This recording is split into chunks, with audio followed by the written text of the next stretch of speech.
while people are genuinely protesting, demanding good governance, some of us have missed the point.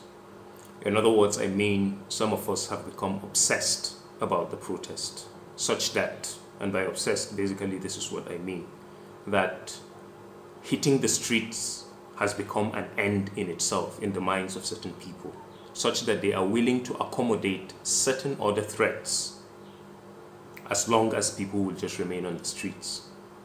I am well aware that if in any part of the country, especially in the southern part, people kept saying, there is bad governance, there is this and there is that, let's go out and protest. And then as soon as everybody hit the streets, they began waving flags of foreign nations or of a foreign nation. It would have been a completely different thing. But it appears as if some of us are so cowardly that even when we are looking at these threats, because it is coming from the Muslim northern part of the country, everybody wants to act as if he doesn't know what's happening or wants to pretend. I may not have all of the answers, but definitely those touts on the street may not necessarily know what flag, they are waving. But there are people behind it. And like I said, I don't have all of the answers, but it's important to look at these issues from history. You would remember one of the most unpopular and disgraceful policies that this government wanted to do was to do some form of a military action against Niger.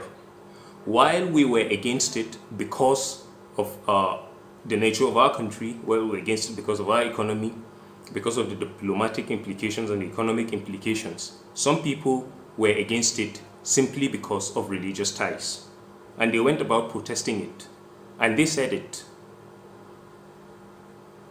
But it's as if we are okay with, and I do not really think it's pretense, I think it's cowardice, because we are not exactly bold enough to ask people, why are you people waving Russian flag?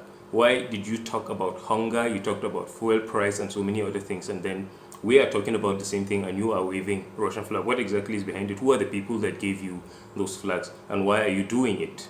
So until we are bold enough to begin to deal with issues that way, it's okay for us to continue pretending that we are pursuing the same goal. So all I'm trying to say is this: while hitting the streets is the right of every Nigerian to make his pain known, know that it is not everybody on the streets that actually cares about the masses. There are people that have an absolutely different agenda, and it will be rather foolish, unfortunate, and unpatriotic for you, simply because you want to be on the street, to embrace another possibly a far more dangerous agenda against the Nigerian state and pretend you don't understand the danger of what you're doing.